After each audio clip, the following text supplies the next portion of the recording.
ভোটের তমলুকি issue flyover, 3 rail gate ঘিরে চরম ভোগান্তির অভিযোগ। প্রার্থীদের মুখে ফ্লাইওভারের প্রতিশ্রুতি।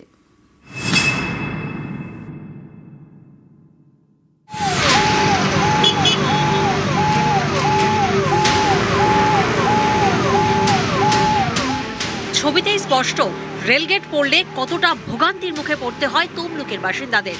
অভিযোগ, হাসপাতালে যাওয়ার পথে দীর্ঘক্ষণ আটকে থাকতে হয় রোগীদেরও। যে রেলগেট দুটোতে ঘন্টার পর ঘন্টা আমাদেরকে এখানে দাঁড়িয়ে থাকতে হচ্ছে। বেসিক্যালি যে অ্যাম্বুলেন্সগুলো আছে পেশেন্টদের ক্ষেত্রে মানে খুব একটা গোল্ডেন টাইমগুলো চলে যাচ্ছে, সেটা প্রশাসনের নজর দেওয়া উচিত। রেলগেটটা পড়ে গেলে না অনেকক্ষণ আর এত যানজট হয়ে যায়, ওখানটা ভিড় হয়ে যায়, আপনার গাড়ি টাড়ি সব এমন হয়ে যায় না, খুব অসুবিধে হয়। ধরুন কোনো ইমার্জেন্সি পেশেন্ট ওখানে আটকে গেলে বুঝতে পারছেন কিরকম অবস্থা হয়। পূর্ব মেদিনীপুরে তমলুক শহরের মধ্যে রয়েছে 3টি রেলগেট, ধারিন্দা, তালপুকুর এবং মানিকতলায়। এর মধ্যে ধারিন্দার রেলগেটটি অত্যন্ত গুরুত্বপূর্ণ, কারণ নিমতৌড়ি থেকে তমলুক হাসপাতাল যাওয়ার রাস্তায় এই রেলগেট। এই রেলগেটটি পেরোলে একাধিক স্কুল এবং তমলুক মেডিকেল কলেজ ও হাসপাতাল, এছাড়াও তমলুক শহর থেকে 41 নম্বর জাতীয় সড়কে যেতেও পেরোতে হয় এই রেলগেট।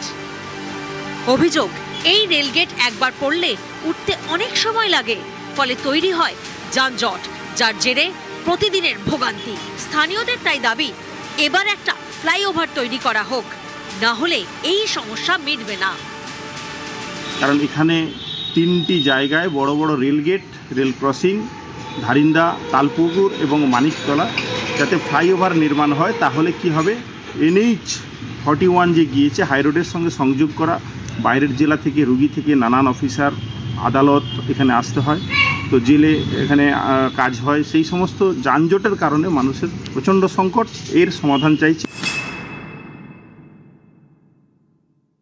সমস্ত জেলা থেকে পরিষেবা নেওয়ার জন্য যারা আসেন তারা বিভিন্ন জায়গায় আটকে যান। যেরকম নিমতৌড়ি থেকে আসতে গেলে ধারিন্দা রেলগেটে অনেক সময় আটকে যেতে হয়, কোনো ইমার্জেন্সি পেশেন্ট সঙ্গে সঙ্গে ঢুকতে পারে না।